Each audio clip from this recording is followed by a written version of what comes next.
Hello there, I'm Tim and he's John and this is How to Murder Time, a podcast about games and things. Hello everybody. Watcher. Sorry, you joined us as my co-host is having a dark moment there, looking into the depths of the soul. I just pointed out that this is our 10th year of podcasting. 10th year of podcasting, yes. So what have we got to show for it? Absolutely nothing. We haven't learned anything, have we? No. We've got no better either. No. We're not better at any games. No. In fact, if you look later, there's some fantastic footage of me being murdered in Skyrim as well. So, yeah, there you go. Yes.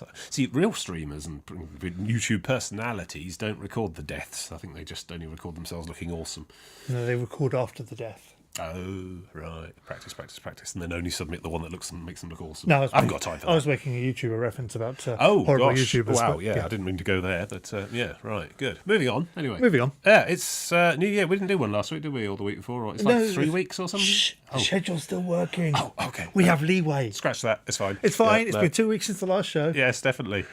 I've only been away for 2 weeks also. We had a Christmas. Yes. Anyway, I did manage to play quite a lot of games. So but I've been talking about lots of those in previous shows. I'm going to talk about some of the things I haven't talked about, okay. I hope, and make it thus interesting, probably. Oh, as close as interesting as we get. I'm going to open with Echo, which is new. It's a sort of sci-fi stealth 'em up, and is really good. This was given to me as a gift because one of the friends of the show thought I might enjoy it a lot, and it turns out I did. So what you're basically saying is people who watch the show are sending you games to desperately get you to talk about other games. I'm going to keep talking about Warframe until someone buys me some stuff on Steam, yes. No, that's not it at all, though. It's fine. I can afford my own games. It's all right. Yes, Echo. So you play... It's about a dolphin. Not about a dolphin, no, so that surprised me.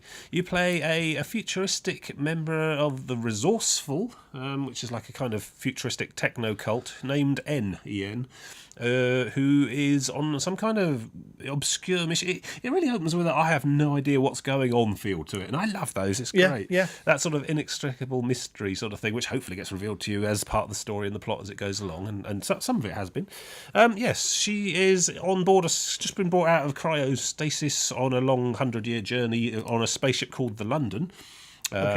Which is the name of the ship Blake and Avon escaped from at the start of Blake 7. There you go. Some bit of sci-fi trivia. You knew that. But of course did I they? Anyway, I don't know if that's... If you don't, watch out for on Twitter the guy who's doing the production blogging of Blake 7 in 40 years out real time. Anyway, this ship's called the London. It's got like a super hyper intelligent mind AI type of thing. If you're thinking culture already, then you're probably bang on. The whole thing screams culture except in name. They obviously, I don't know if they ever even attempted to try and make it a culture game as such, but it's been heavily influenced. He didn't return their calls. Well, yeah, but this ship's taken En to a mysterious planet halfway across the galaxy. She's bringing this red cube object, which it transpires. I'm trying not to spoil it, and I haven't got so far enough into massively spoiler it anyway, I think. But this cube somehow contains the uploaded personality or transcribed soul or some kind of digitized mind state of a chap called Foster,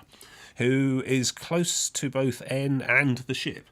And the ship London and En really don't like each other at all. The ship's basically given En a lift to this planet as a favour to Foster, and she's trying to... I don't know whether they were lovers or relatives or family. Quite close. What, the ship? No, the Foster and En. Okay. So basically they both are sort of reluctantly working together to try and get this cube to this planetary-wide supercomputer repository thing. And I think the idea is that through some weird, sufficiently advanced technology... When Foster died, part of him was transcribed into the planet as a kind of giant mainframe planet supercomputer thing, and part of him is in this cube. So she's taken this cube, and there's all sorts of quasi-techno-religious cult pagan belief things going on here as well, which gets explained as we go on. And she's got to try and take this cube to the planet and do a thing with it. As you do. And basically with the attempt of trying to get Foster back, which already lends a sort of quite fascinating take on the normal stealth genre. Normally it's you're a thief out to steal lots of stuff, and you get caught up in eldritch goings on, or you're a hell-bent assassin crazed on revenge, or I don't even know what Metal Gear Solid Phantom Pain thing was about, but that was some kind of stealthing as well, was there? Yeah. Some contemporary stealth. I'm not going to explain the plots to Metal Gear Solid. No, fair enough. We'll be here all week. Not even relevant. I don't understand them. I don't know what Splinter Cell's about, but you're a guy with very easy to spot green goggles who creeps about in the dark and does stuff. But anyway, I mean, it's all about sort of, out for the take and the heist and stuff. And this sort of presents quite a different slant on it, and I'm quite fascinated. So yeah, you can turn up on this planet, you get dropped on the thing. London gives N this sort of super-powered suit, which sort of, gives her abilities to leap off balconies, and it comes with a built-in gun as well, and that sort of thing. The whole thing smacks of a culture special circumstances agent and the sarcastic drone going off on a do-or-die mission, and it's really good. I mean, the ship doesn't really accompany; it's more of the sort of voice on the intercom, sort of waits in orbit. But the sort of banter and dialogue between these two as they go through is really well written. They don't like each other at all, and the ship's quite coldly sarcastic all the way through, and she's quite optimistic and trying to keep things perky as you go along. And it's quite an interesting characterisation and writing to the whole thing as well. The voice acting is very good. I think it's Rose Byrne. You may know as Ygritte from Game of Thrones. You know nothing, no. Jon Snow. No, you don't know. Anyway, they might. I don't watch Game of Thrones. No, well, fair enough. But she's not doing the stupid northerner accent, which is good. She's doing some kind of very Radio 4 posh accent instead. But anyway, yes, fantastic voice work and interesting characterizations going through. And they land on this planet, work their way down into, and it's just covered in regular towers as far as the eye can see. Clearly, the whole thing's artificial. It's some giant supercomputer thing. They break in, and inside it's all done out like Louis XVI, palaces. Oh, with nice. All gilt-back chairs lining the walls and big floral arrangements on tables and really high ceilings with all the inlay decorations. And that's really weird. And the whole place just gets weirder and weirder as you sort of carry on down through. The thing is, I mean, they do some clever work with what seem to be infinitely long corridors, vanishing points into the distance. You get a real sense of, oh my God, this place is ridiculously huge. How are we going to find anything in here?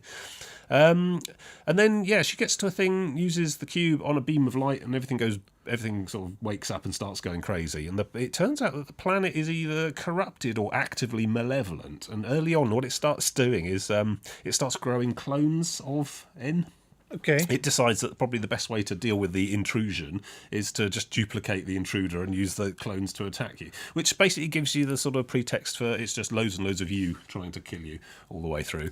Is this an effort to reduce the amount of there is only one creature, yes. So but it's strange, it works well in the setting. I mean, instead of the usual sort of robot sentries or the town guards, that kind of thing, they are artificially grown creatures that are designed, that sort of working to thwart you as you try and work your way down into the centre of this place. So, and then what happens after that is it gets really interesting. Sort of coming to the mechanics of the game. So the palace is really brightly lit. It's absolutely not a game full of shadows and dark corners and the usual sort of Can you just nighttime use streets. the light switch to make it dark? No, it's better than that. So the first couple of levels are all just really white, really blindingly, and you're there in your big black spacesuit thing, and all of the clones are in black spacesuits as well. So they're obviously wearing the same thing as you, so it makes it easy to spot and stuff. But you get this you can't just hide in the shadows. Who's making the spacesuits? It came from the ship. Oh, the ones that they're all wearing. Cloning I can understand. But it's not actual cloning. It's some kind of matter. Okay. It's like nanotech or something. They are just formed from with suits and all that sort of thing. So so you get this. So there are periods where the lights are on. Then suddenly the music suddenly does a sort of bit of a spike, and then the lights go out. Yeah. And you carry on doing your thing, and the clones are still wandering around. But now it's pitch black in the place because the power's gone, because the whole planet computer thing's unstable. Then at the end of that period, everything literally goes black, including your own HUD and everything. It fades to black, then comes back with all the lights on. The lights all come sort of shimmering on in sequence along the roof and stuff. And during that blackout phase, it's explained that the massive something graviton pulse something the suit locked up, including faceplate. So basically, so what you have is essentially a sort of cycle of three particular phases. The lights are on phase, the lights are off phase, and then a sort of blackout reset thing. And as you go through, you start to, the characters, N and London, are sort of trying to puzzle out what's going on as well. And they work out that when the lights are on, every so often when you do a thing, a weird blue hologram of you sort of appears where you were. It's an icy hologram thing.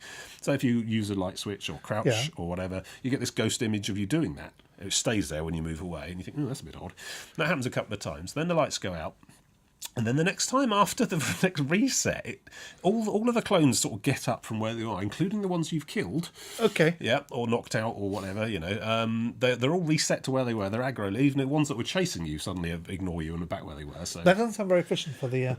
Oh no, it's much better than that, because when they wake up, they now know how to do the things you were scanned doing during the daytime. Oh! Yes, this it's a wretched phrase, but this really does take stealth gameplay to the next level, because it is literally stealth squared. You've got a tactical game, which is you hiding behind cover and waiting for the patrol away. You can run up and do the muffled takedown, silent takedown from behind in melee if you like. You can shoot them. There's a powerful gun that the suit comes with, which is quite noisy, though. It will insta-kill anyone you shoot with it, but it makes a lot of noise and everyone else comes running, and it's got very slow recharge, very low amount of ammo, so that's a last resort weapon. Yeah. You can sort of vault across chest-high walls, you can call lifts, you can open doors, you can leap off ledges down to lower ledges, all that sort of thing. Of course, anytime you do any of those things, the palace scans you doing it and then uploads that action to the clones for the next cycle. So, when you work out that's what's going on, and it is actually explained to you in character, in context by N and London, they work it out. So you start to realise, oh God, so perhaps I ought to save my really clever moves for when the lights are off, because when the lights are off, the palace can't scan you. It's in downtime. Yeah. So you get this, as well as the tactical hiding behind cover and creeping towards the objective. You got a strategic thing. What do I do when? Because it will learn. And obviously, the initial thought. What do you think you would do in that situation? Do everything in the dark. Do everything in the dark. Exactly. I thought, okay, well, we'll just hide in this corner until the lights go out. Then push the button. Then push. Yeah, wait till everything goes out. Then run frantically for 2 minutes, do all the vaulting, shooting, whatever, and then the clones still went no, because it's not actually timed. Oh, the lights don't seem to go out until you've done at least 3 things or 4 things or whatever. So it's like it needs a certain repertoire of things to work with. And that's absolutely terrifying. And it really twigged the first time when the fade to black came back up and the lights came on, and some of them were crouch walking. I thought, hello, they haven't done that before. Oh God, it really sort of drives home suddenly what you're actually up against here. It's not just adapted. They have adapted.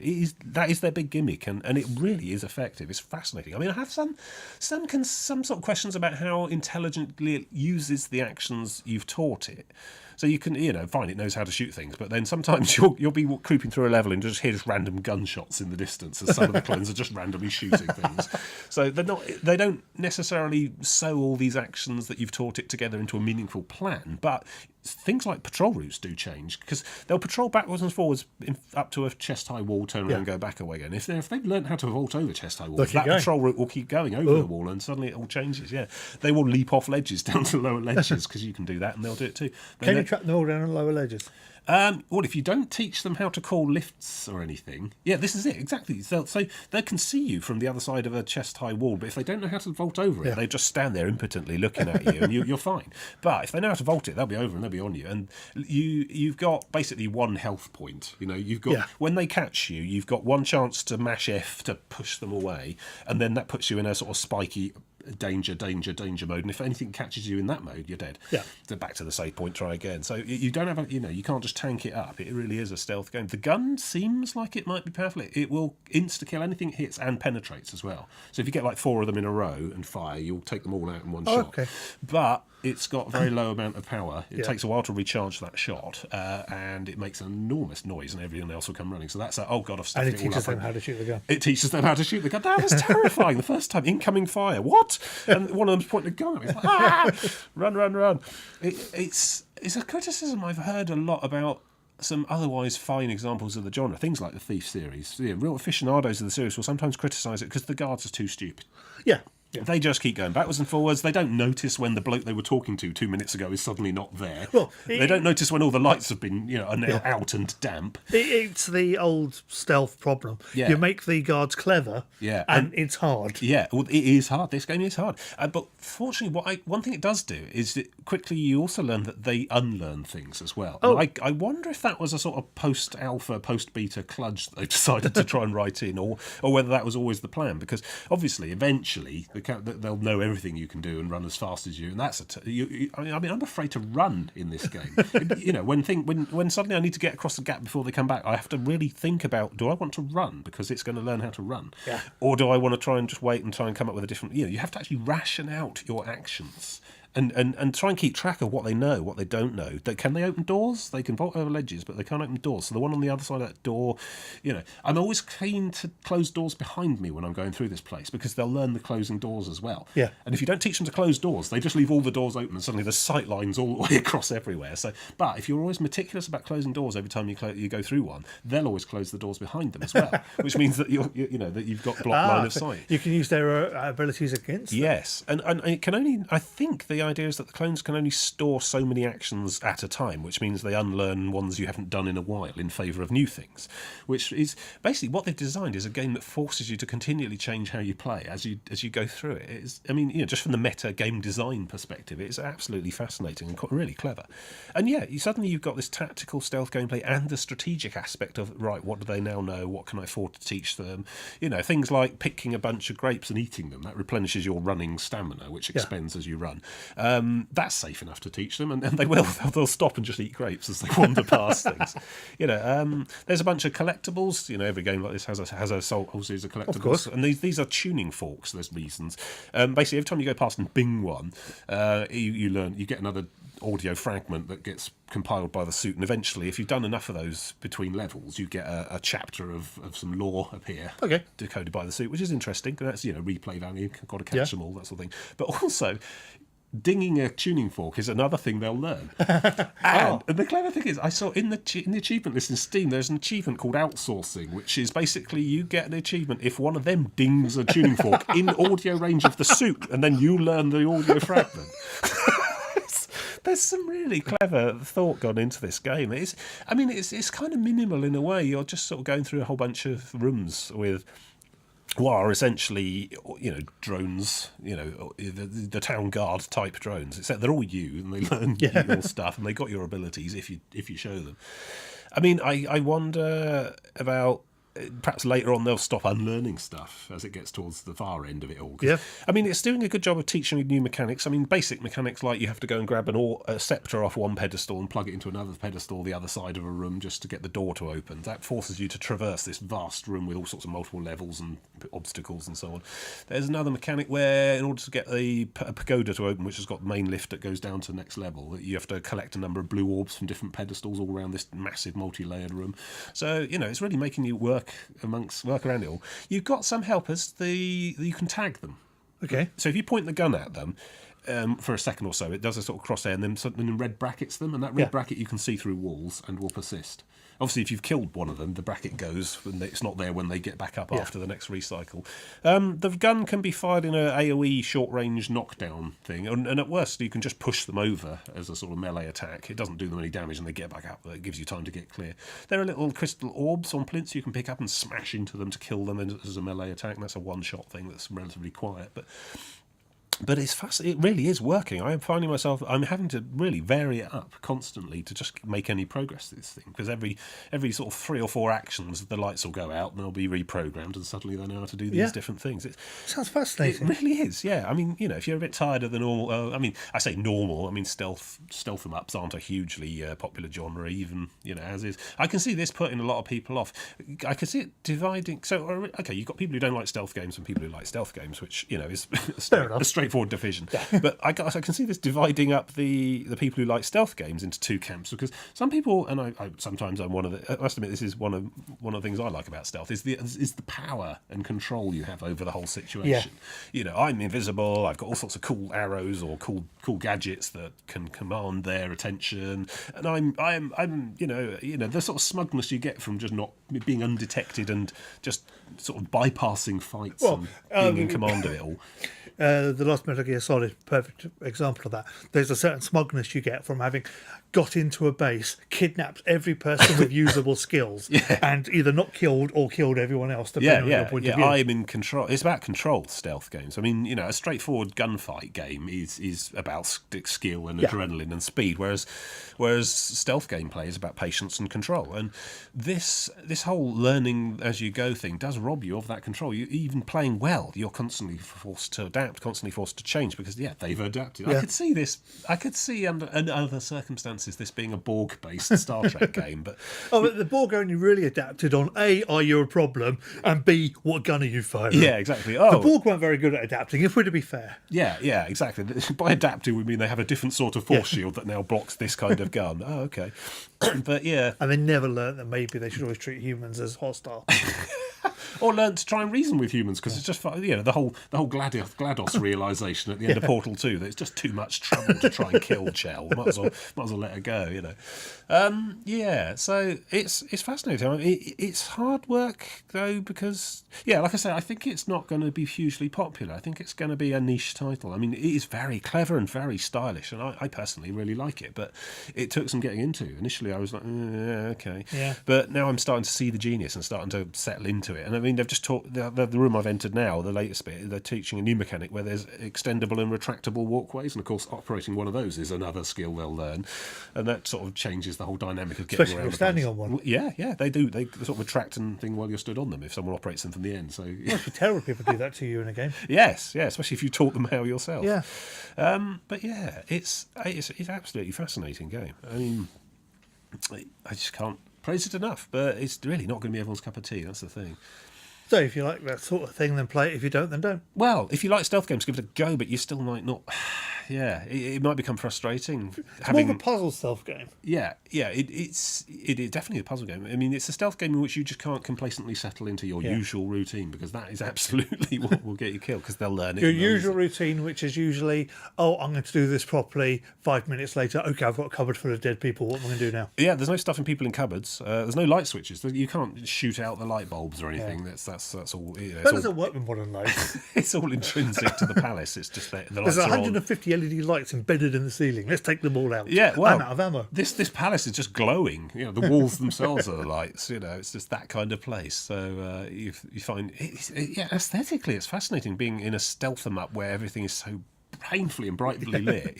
It's all about fields of vision rather than crouch in this corner and hope the shadows are deep enough. You don't have a light gem or anything like that. You do have an interesting sort of 360. The suit has got a 360 proximity sensor, so you get like these triangular areas getting bigger as stuff gets near you from various and that works in ledges above and so on. So you get some idea if something is the other side of that door and so on. And then yes, you can tag as many people as you like with the gun without actually shooting them, and that then you can see the red brackets moving around even through walls, which lets you plan a bit more.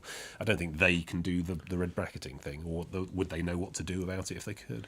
But yeah, absolutely, it's sort of reminiscent of the video game AI problem, isn't it? If you design really, really good computer game AI, it's just going to crush everybody who tries to play it constantly, and that'll be no fun. The easy thing is to make somebody shoot perfectly. Yes, exactly. Yeah, computer opponents who are perfect at the game is relatively easy to do, I suppose. It's easier than making them fun, making them challenging and yet defeatable at just the right level, and for multiple different people of different skill levels is the hard thing. The ultimate way that every level in these games should be dealt with is all of the enemies just basically walk towards you at the start, and they come to you. En masse. Yes. The zombie survival scenario situation. Except they've all got guns as well. Yeah. Fine. And are taking cover and are shooting quite and can happily. see through walls, because the computer knows how to see through walls. Computer knows where you are. Computer knows where its own things are. It can quite easily just teleport them on top of you and kill you. But that's not a fun game. That's not fair. Well, there's other tricks that games do as well that are less obvious, like the last bullet in your gun may be a lot more powerful than all the other bullets. Or the rubber banding phenomenon in racing games, where if you're at the back, you will go faster. Generally, just to keep where's it the interesting. fun in spinning out on the first lap and never being able to catch up? Just having to keep plodding on, and that may happen in real races, and people just get on with it. But you're playing a game to be, at least in some degree special, in some degree victorious. Yeah. So I was absolutely surprised and amazed. I mean, it's not something I really would have thought about picking up myself. So thanks for that. But I recommend it. Right. Fascinating. Over to you. I'm going to talk about the Shrouded Isle. The Shrouded Isle. Now this is Sounds familiar. Where are they? Is that an Avatar? That's an Ultima thing, isn't it? No. I think it's something. I don't know. Anyway. This is a game in where you are the head of a religion of a town. Okay. A sort of a American-y, Victorian-y type town, the type. Teeny bit Cthulhu-y. Right.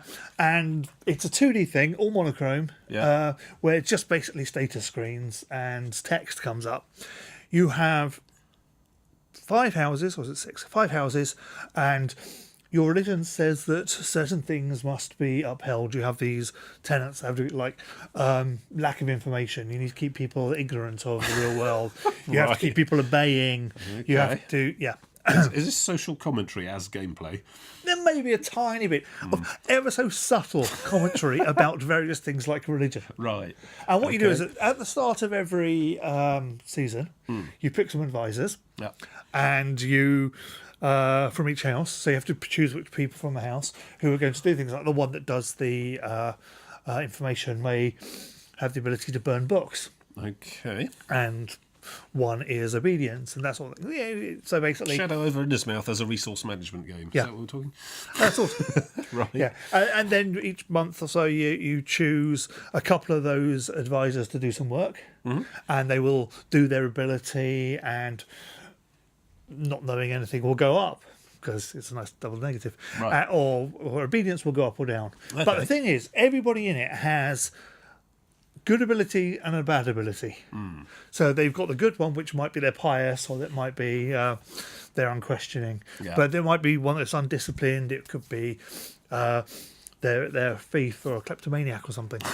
And what happens is the first time you get to do a couple of investigations onto the people each time. Yeah. And first time you do it, it'll say a rough where it is, up or down, whatever.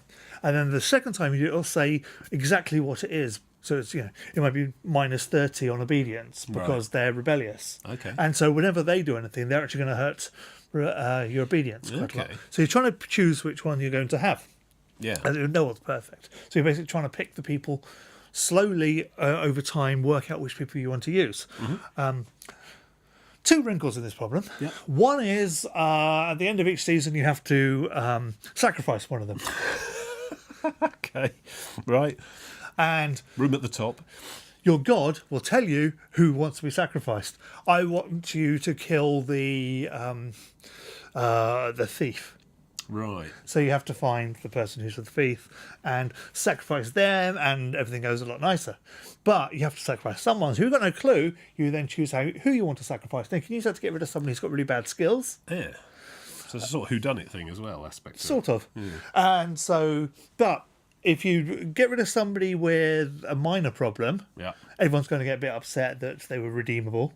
Get rid of somebody with too many people from the same house, that house gets really upset. Right. What's wrong with just unshakable obedience? Because and terror? you're going towards the end times, and you need to make everyone behave properly for when the God comes. Okay.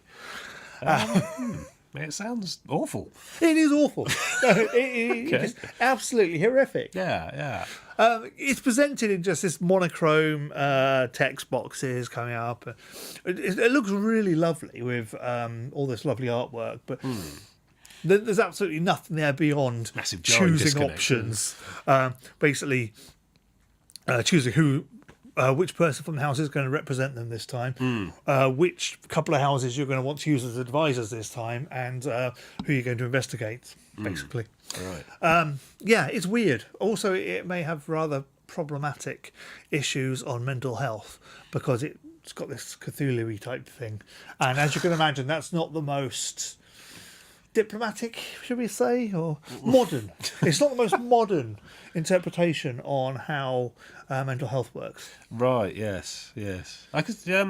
Wow. Where to begin? Yeah. So I mean, gameplay-wise, it sounds quite simplistic. Well, the problem is, what it basically is a game where all you're doing is trying to make these 5, or was it 6? Can't remember. Bar graphs go up, Yeah. and you'll keep them all up, and you'll A have. lot of games can be distilled down to essentially keeping. I mean, pretty much any resource management game like the Anno series. Yeah. Or, But this is they can all be. this sort is of abstract really to that. distilled down to that. Basically, every choice Yeah. you make is I can raise that one, but it's going to lower those two. Yeah. And trying to keep them all out of the danger area, and you may get to a point where you only have bad people, so I can fix that one score. If that one score drops, I'm going to lose this turn, but I can fix that one, but those two are going to drop down, and then I'll have a problem with those two, and it's all that kind of decisions. Yeah. But it's like The Sims as well, isn't it? I mean, that's essentially what the basic core gameplay of The Sims is, trying to keep all their different need bars nice and high by making them do stuff. Yeah, like watch telly or go to all work of those or other wash. games you mentioned put a lot more effort into making it not seem like it is such a blatant. This doesn't really sound like much of a game at all. And then on the other hand, you've got some quite questionable subject material going on there as well. And what did you learn after playing this game? I learnt that I don't have the stomach for running a religion. Well, quite. It just sounds like a sort of very, very veiled attack, thinly veiled attack. Thinly. All right, a not very veiled attack on organised religion as a general concept. Well, and it's religion dressed up with a very dull game about raising bar graphs. It's religion as a political entity and controlling the populace. Yeah. It's interesting. Is it setting out to shock? Is it meant to be, ooh, that's a bit naughty? You know, I don't is it know. Subversive, particularly? Sort of. You mentioned the outlook it has on mental health issues. Yeah, because you end up locking people in towers because they're a little bit peaky. Right. Yeah. I suppose you could take it in the spirit of Cthulhu, you know. All yeah. that, Well, I think it's definitely meant to be, but yeah, it's one of the problems. It seems like quite a one-dimensional joke if it is. That. Yeah. I don't know. This doesn't sound like something I'd go out and buy anyway. No, it's weird. I forget where I got it as well. Right. It just appeared. Okay. Fair No, enough. I probably got it as part of a bundle or something. Yeah. It's not bad.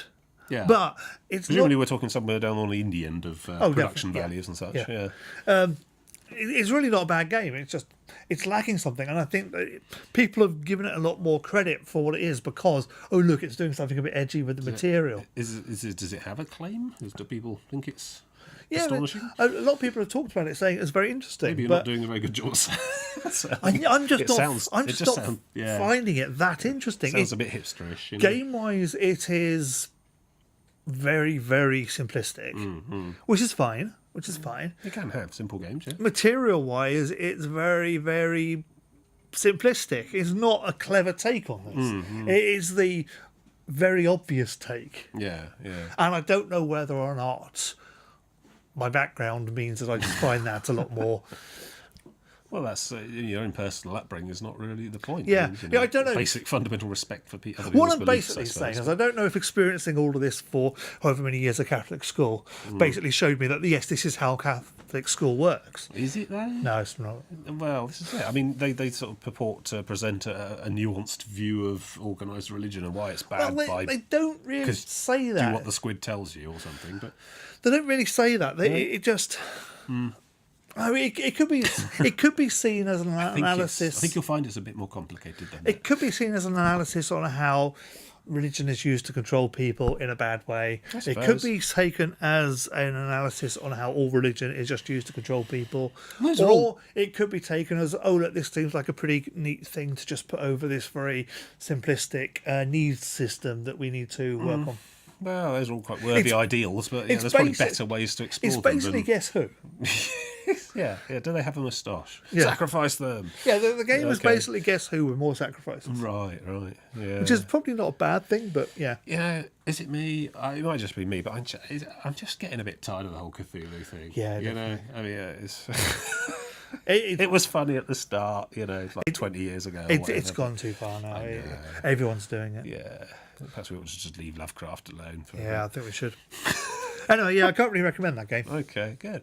Moving from one game you can't recommend to another, I played that Stories Untold thing you gave me the code for. Yeah. That was good, that was. Yeah, it was great. Do you want to say why it's not great? No, it was great. Okay. Should we move on? No. You're not going to let me get away with that. It was awful. It provokes me in exactly the way you were expecting.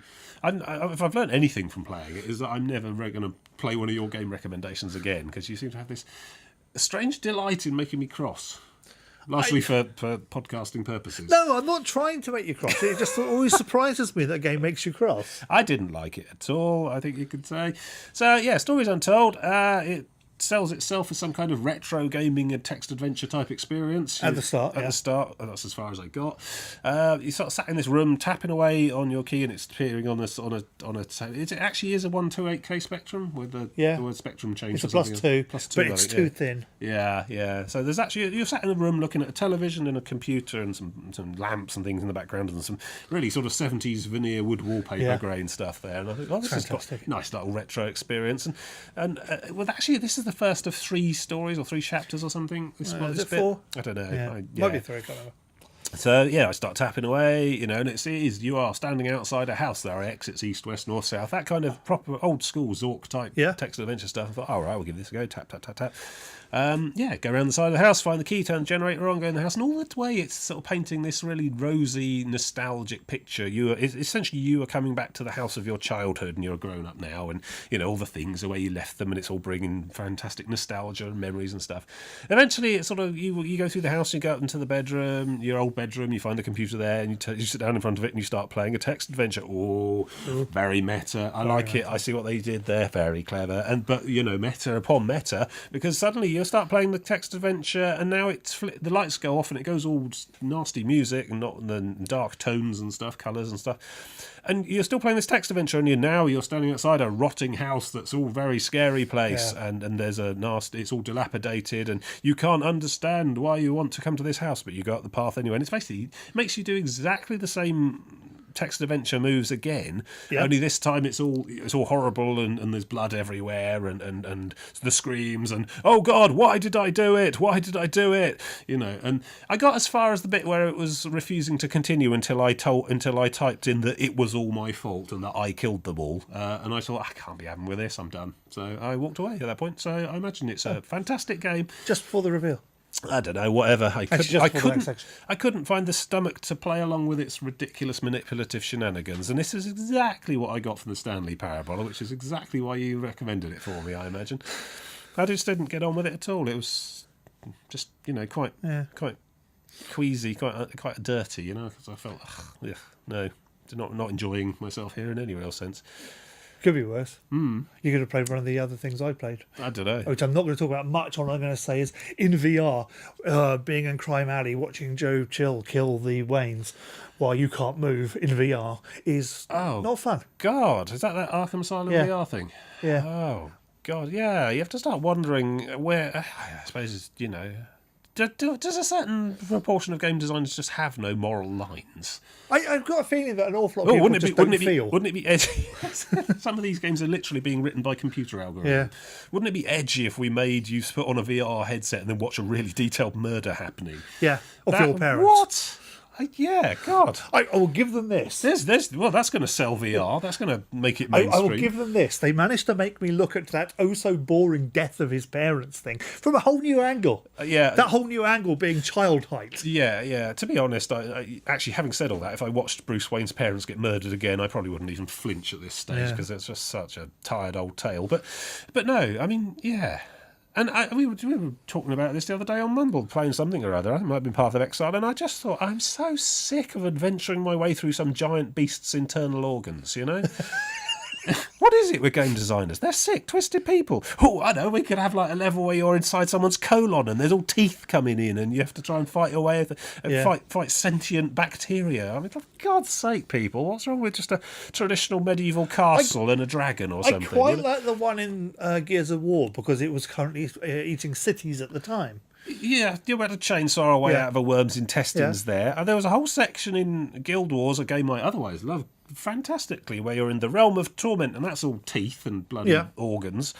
I mean, I've just had enough of it. And I don't know, perhaps I'm getting old, perhaps this kind of, edgy, look, what if you were the murderer? I kept expecting this text adventure to go, but what was your third wish? It's like, for God's sake, I've just had enough of this trite, overused, cliched. Afterwards, maybe you're the murderer. No, I'm not the murderer. I will tell you what happens in that game. Yeah, please spoil it extensively for me, so I have no need to play it ever again. Because I'm pretty sure I won't be carrying on with that. No. My only regret is that you didn't give me the code until well after the 2 hours for the Steam refund was expired. So. But I didn't pay for it anyway. So no, it was a free code that was given. So yeah. Oh, thank you. Yeah, thank you for sharing. I don't know, but really, you're sitting there watching a murder in VR. You know, I always thought the phrase murder simulator was just some sort of in-joke we run with because of, you know, knee-jerk right-wing mainstream media reactionism. But that is literally a murder. I mean, it would only be worse if you had to do it. Yeah, well... I mean, we're getting into, what is it, Heavy Rain, where you have to press X to chop your own fingers off? Yeah. I mean, that'd be brilliant in God's VR. sake. Because you could actually map the finger and you'd get that. Yeah, you could have put your glove there. You'd Phantom limb syndrome thingy. Yeah. You know Wow. that one? Actually, what's it called where you've got the fake hand there and your hand's behind a Yeah, thing? and then they go wham and with a then knife. Wham, And you go, ah! Yeah. You actually believe You your get own that, hand. yeah. Yeah, you could do that with VR. You could. But you Don't- shouldn't. don't It's do a that with stupid VR. idea. Yeah, exactly. I thought the idea was to try and make VR popular and mainstream, not scare the living wits out of anyone who puts a set of goggles on. Do you want me to talk about a better VR game then? Yeah, I need to calm down a bit, so you can certainly do some talking. Okay, you know I got the VR handset things for my Rift, the hand controllers. All right. They just basically map you put them on. They got nice little protective things around your knuckles, so you you don't don't punch a accidentally bookcase. punch a bookcase or your desk Or any number of real-life things you can no longer see. or your music keyboard, which is a bit too close for where you're sitting. Wow. Yeah. Or the bottle of wine that you. Yeah. Or Anyway, indeed, people. or indeed people. Least of the problems. So I got these controllers a while ago for my Rift when they went on sale, and I thought I shall actually try them over Christmas because I had a chance, because I've been playing a bit of VR and other games. I thought I might as well use the controller. So one of the first things I started off, there's an awful lot of dross, I will say that. I will say they work brilliantly. You hold them up in What's the physical tracking like? perfect. Wow, how do they do that? There must be an exterior sensor somewhere. There's two exterior sensors. Okay, gotcha. Yeah. Looking at it, and there's also accelerometers in it. Two for distance. Yeah, and there's an accelerometer on it as well. Okay. And so you put it in, and you end up with a bluish in the demo app. They have a bluish disembodied hand. No arms, just disembodied hands, and they perfectly map. And the controllers on the buttons, That's got to help with your suspension of disbelief, hasn't it? the buttons, just touching the buttons, Yeah. the fingers will move to them or whatever Okay. on some things. And in other things, you've got controls. You can basically do that. Oh, so it's got finger resolution. Only Not just where is my fist? Those three are on one trigger. Yeah. That's on another trigger, Yeah. and that's on Okay. touching buttons. So you actually you can pick stuff up, or you can point and. That's most of the way there, isn't it? Yeah. The sort of the imaginary gloves you put on in all the sci-fi stuff. You know, I mean, could we're s- almost there, aren't we? The gloves I could see working perfectly fine now. Just the problem would be there'd be gloves, and who wants to wear gloves? Yeah. That works perfectly, and I'm really impressed by that. So I was looking through the list of things that I could play, and there's a bunch of how are games. these applied? There's a bunch of interesting games that I looked at, but the one that I thought I'll just have a look at was Google Earth VR. Okay, yeah, that they do that for the cardboard as well. Google, Yeah. it's just flying over the planet and stuff. Yeah, basically what it is Relatively Google Earth, but you're controlling it in VR. Okay. So it's the 3D view of the ground, Yeah. where they've done all the 3D buildings. Yeah. So I went to our hometown. Does it go to Street View as well? If you hold The cardboard if you one hold, doesn't. If you hold this thing up to your face, Yeah. it goes to Street View. And it basically has a sphere. You put it in your head inside the sphere, and it's Street View. I'm like a god looking down on you mortals. Yeah. And it is fantastic. I was zipping all around, looking at everyone's houses, Yeah. looking at the Feeding nicely into your Zeus look complex. at the trains on the train line. It's all static, of course, because it's just Well, yeah. generated from data. God, that's the next thing. Live feed of Yeah. Google Earth. Yeah. You can drop down to Street View, of course. You can zoom all the way in. Street viewing down the road, and Street viewing and VR, looking through the window to see where I wasn't, because I wasn't there when the Street View car came round, which is a bit freaky. That sounds cool. Yeah, and it's really, really good. I mean, not a game as such, but a fantastic experience, and sounds like it justifies the hardware and Yeah. technology. I imagine having GeoGuessr in it. Yeah. Oh, yeah. Yeah. And I did a bit of landscape archaeology. Oh, something you should try. Space Engine. Yes. That's got a load of that's free sort of universe simulator thing. Fly around all the stars and look on imaginary made up planets and stuff. Yeah, But that's got a lot of VR support in it. Maybe that works. Universe Sim as well. Yeah. There's a lot of different things out there. Yeah, it's Flying around the universe with the headset on. It's just fantastic. If you really want to demonstrate, you basically you can grab the ground and pull it to move. And you can zoom it, go all the way down. I was looking around London and going through the centre of London, and all the buildings are there, and just looking around and saying, "Oh, look, that's on top of that building. That's interesting." Okay. And it's just fantastic. And because you've got your head tracking as well, you're looking around the building, so That really you just poke lends- your head round the back. Yeah, I mean, even with that crappy Google Cardboard thing, that in itself, just being able to look and see it move with you, Yeah. and the sort of rudimentary 3D it's applying, were enough to start you believing you were there. Yeah, Yeah, and this is just fantastic. much better at it. I guess. Yeah, like I said, I do some landscape archaeology on it. I was working out there's some bits of the landscape around here that I'm trying to figure out the context for, and it made it a lot easier to work out the high ground where certain buildings are, which is interesting. Well, yeah. How often can you say you actually did something useful? That is the future, isn't it? We are living in the We future are. now, aren't we? Without that kind of technology. Yeah, and it's got the things like it's got a. You can go anywhere on the planet, of course. So it's got a modes where it just flick you between various towns or landmarks on the planet. There's a wonderful, massive, all those massive open quarries. Yes. In America. The really big ones that you always get people driving cars around in Top Gear and things. Yeah. And I was poking around one of them, and boy, are they bigger than you think. Well, the sense of scale, yeah, that's something that VR can achieve, which you can't generally get very well just from looking at it on a normal Grand Canyon. monitor. Yeah, yeah. I haven't done Meteor Crater yet. I should do that. But also, looking at the pyramids and things. I imagine you're going to go. Obviously, Google Earth is just whenever they send the cars round. But I imagine some of the more prominent landmarks, so you'll get more and more increasingly high resolution scans and photography of them as this kind of technology is there to be fed by it. But what they've got is because the Google Earth thing being the 3D models. Automatically generated with a bit of modification That is from clever, yeah. the various views they have. So for where they've done it, I mean, there are whole areas they haven't done it. Yeah. But then again, But no one's gone out there and measured the trees. And, No. and yet there they are. They pop up in 3D. They just work it out from shadows and stuff. There's some very clever algorithms. There's data available that lets you do certain things, and there's lidar scans and shuttle topography missions to get you. Oh yeah, I mean for hills and stuff, but individual There's buildings and buildings trees. Yeah, I'd be the looking. resolution of that is I'd impressive. be looking at some lidar data of a thing for a stupid game idea I have, and it shows I need it for roads. So I'm looking at the roads, and you've got where you've got dual carriageway with the on and off with it. Yeah. It's a sunken dual carriageway. Yeah, yeah. You know the one I mean, which has the roundabout on top of it. Yeah. And it goes underneath, and that is all there. It's worked it out The- just from a view. Well, above. this is just from the That's what you this is can't. just from the data I've got, which is just from somebody flying a plane over. When it comes to the Google one, they've actually figured all that out and done it properly because they've taken it from all the other data sources. astonishing. Yeah, it's fantastic and it's really fun and I really like it and it's really good and it's worth trying it if you have such an opportunity. Yeah, yeah, cool. Yeah.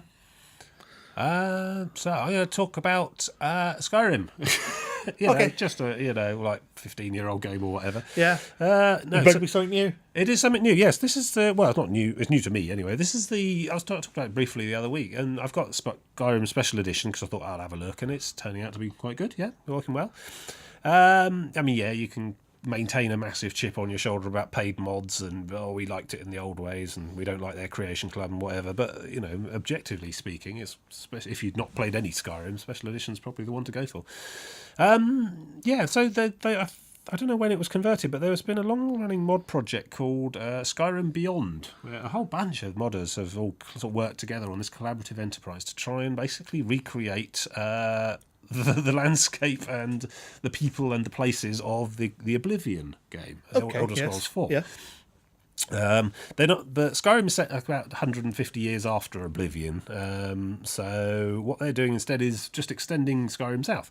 So I had a good old chance to have a run around in there. They've done a bit called Beyond Skyrim Bruma as a sort of initial offering, and it's one sort of region of Cyrodiil, not the entire map of the Elder Scrolls 4. Although the basic landscape can be scraped from the data files. Yeah. But it basically seems to be what they've done. They've sort of taken the Oblivion data files as a start because Oblivion was a very well modded game as well, very open Oh, yeah. in terms of editing. The file formats for all of that is very well documented. Yeah, it came with an editor, and so does Skyrim. So, you can open up the landscape and you can import that across and so on. And I thought that's probably what they've just done, but it seems like they've done a lot more work than that. They haven't just done a straight copy of the textures and resources from the Elder Scrolls 4. And I'm not sure you're legally allowed to anyway. No. You have to make your own art assets, or at least significantly modify them. There was a mod to put GTA 3 or 4 into GTA 5 and it got shut down, even though it just took the existing data from the other. Well, that's the thing you can't do. I mean, in terms of fair use or derivative Oh, works. yeah, it extracted it from the install on the hard disk and used it. I see. Literally, no. So what they've done is they've basically used that as a starting block, I suppose, and they've worked up a really detailed area of basically south of the main Skyrim world. You go through one of those gates up in one of the passes, and suddenly you find yourself in a different landscape over the hill, and you're looking down the valley towards the Imperial City, with the big circular wall and the big tall tower in the middle. You can't actually go there. The effort they've done so far stops at an invisible wall about halfway between the Imperial City and Skyrim. But when you get up to that point, it's this fantastically detailed mountainous landscape full of hidden little valleys and roads and ruins and so on. The city of Bruma is fantastic. I mean, I just all vaguely remember. I'm going to have to install and fire up 4 just to get some comparisons, to be honest. But it's got the same sort of half circle of houses all facing down that main street and that big cathedral building and the city at the back there. And there's loads of NPCs all wandering around. A lot of the shops and businesses are still there, but of course 150 years later they've all been passed down through the family. Yes. It's not a straight copy of the original thing. But I've just been really, really impressed with the effort and detail that's gone into it. It's got original soundtrack. Okay. Yeah, easily on huge orchestral stuff. I don't know whether it's a Creative Commons thing they've found or whether they've had it commissioned or done it especially for it, but it's easily up there with the original Jeremy Soule soundtrack. It's different music, different leitmotifs and different themes and going on, but easily it creates the impression that you're playing a real proper official expansion. It's like the Soulstone expansion, the Dragonborn expansion that takes you to the island of Soulstone, which was actually originally an expansion for Morrowind. That's an official DLC. That's one of the ones Bethesda did. And that's a big old island filled with ash and volcanoes and so on and Nords and whatnot. But this Beyond Bruma thing is about the same kind of size and the same kind of depth and complexity. It's got original voice work. Pretty much all the NPCs are voiced up. Better than the original, then? Well, yeah, mostly. There's a couple of voices in the video. About the same level, I think perhaps more voice actors involved, slightly more. It's about the same kind. There's lots of different distinct voices there. And best of all, they don't sound like they've all done it on a podcast mic either. They sound really professional. Definitely better than the original. I don't know how, what actor, maybe they've called in some actual actors who've had a bit of gigging work to do, or whether these are just surprisingly well-talented modders who are good at the voice work There's stuff. quite a lot of talented voiceover. There's one or two voices in there that sound a bit, I don't know. Yeah, it's cruel to call it amateur, but they don't sound quite on the same par with everyone else. But it's a skill. It is. Yeah, I guess so. Yeah, but they've sort of basically fleshed out this whole city with quest lines and NPCs who do a lot of talking. I mean, if anything, the various NPC shopkeepers and innkeepers are a little too keen to tell you their life story compared to the main base game. They go on and on. It's like, okay, someone's had someone's really gone to work on this method. I've written this and you will pay attention. Exactly right. Innkeeper number 3. Here's the background. Boom. What's my motivation for selling this pint of mead? How come that every single innkeeper here is actually descended from royalty? Yeah, they're just really, really, really talkative compared to the people in the base game. I just wanted to know where the nearest dragon nest was. Did you want to buy this hammer?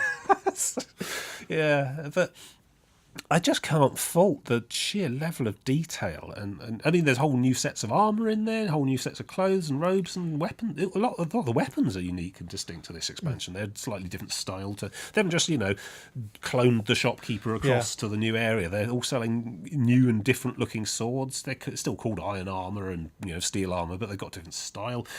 People put a lot of work into all the objects and the shopkeeping, the bits and pieces in the shops. The Aelid ruins are interesting. You might remember those. I remember those, yes. 4. There's a sort of rectilinear white stone old ancient elven ruins, and there's a couple of those in this place, and they've been really well done. I think I've got a bit of video of some of that. And I just think, wow. I mean, I had a look on. You can find it on the Nexus Mods page. Just look for Beyond Skyrim Broomer, or just Google. You can find this stuff. It's easy enough. But Well, if you're looking for anything Skyrim, go to Nexus. Nexus Mods is the best place. But yeah, it's there. It's free, and it has been ported successfully to Special Edition as well. I think it started as an original Skyrim thing, and it's been ported across. And then they gratefully took the extra memory they were given by the special edition. Yeah. Apparently, the original one tended to occasionally seize and lock up a bit. Apparently, it's been extensively QA'd as well by quite a large team, which is just something mods never get normally. If you're lucky, the bloke who wrote the mod has had a go at it once or twice, or had a friend look at it.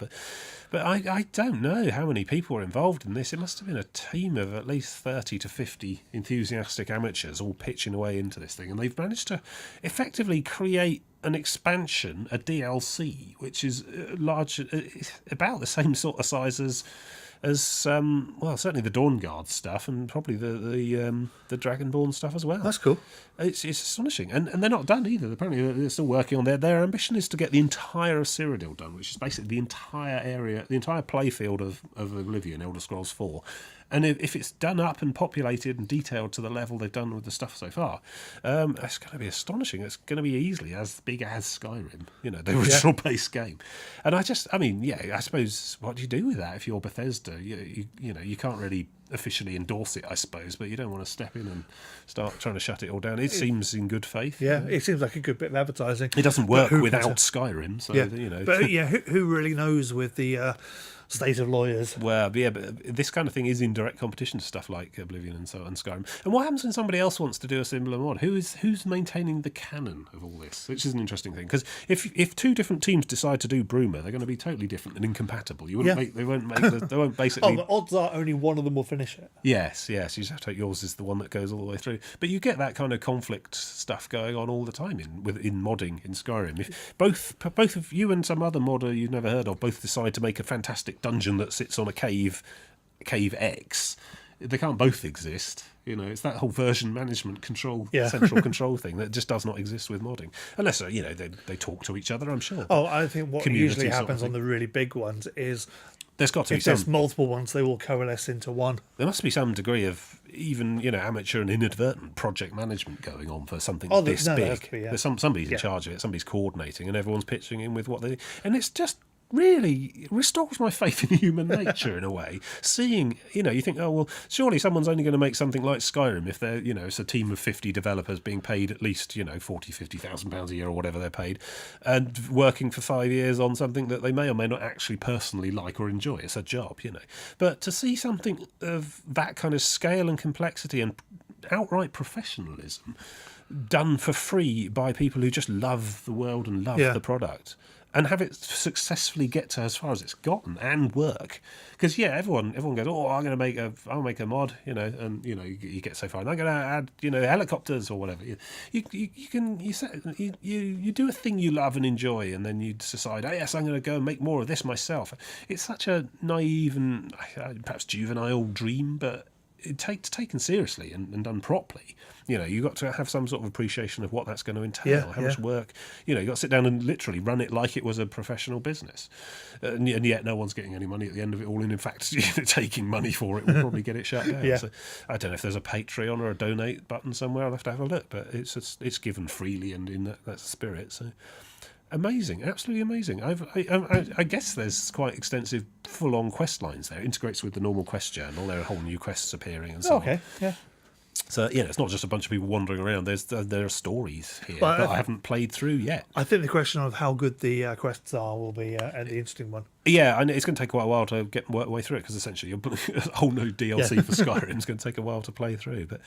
But it's just amazing what's there so far. I guess it's been there for a long time. I'd only just discovered it myself. Oh, yeah, it's been worked on for a while. Yeah, but the state it's in, you definitely need to look now if you've ever been curious about it or looked at it before. I mean, I'm just going to be amazed to see what they do with like the Imperial City and stuff.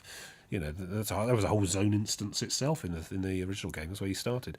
So, amazing. Absolutely amazing. Worth looking for if you're at all a Skyrim fan and bored of the same old Dragonfall, bleak falls, dragon, stone, blah blah, tracer, whatever, all that rubbish. Something about dragons. Yeah. I haven't been attacked by a dragon in Bruma, so presumably that's been turned off.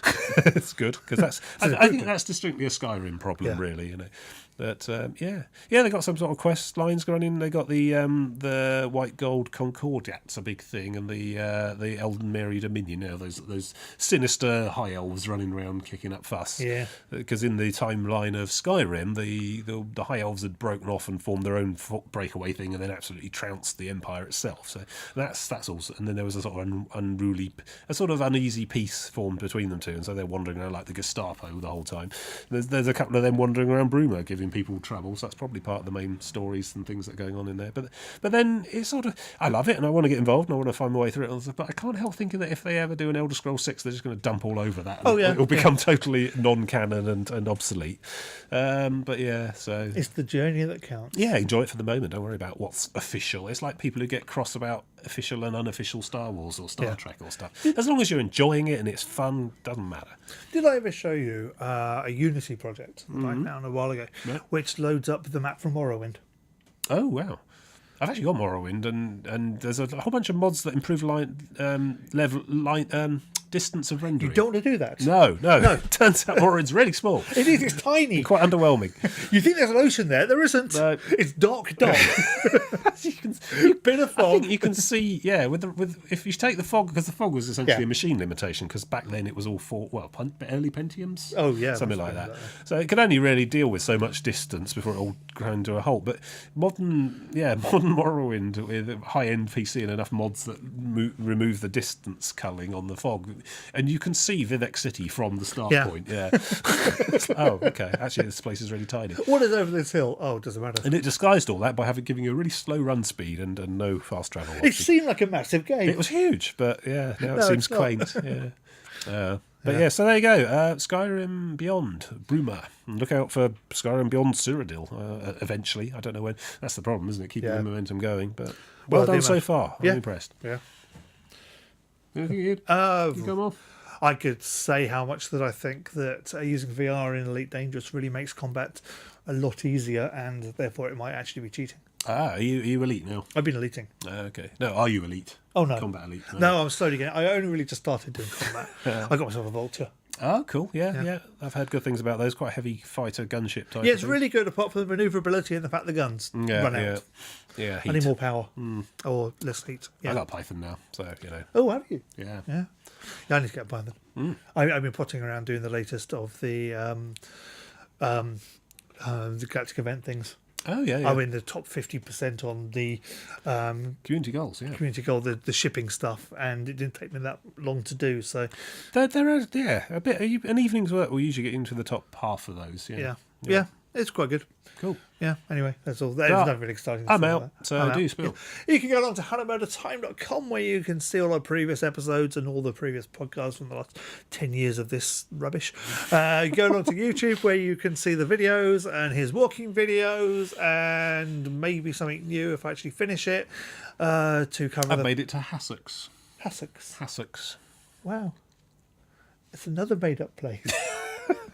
No one believes me. It's interesting how you've only walked 6 days away from here. Yeah. And in fact, you get to the point where all the names are just sound names foreign. Out of fairy books, fairy tales and stuff. You'll bet the Brighton soon. Brighton.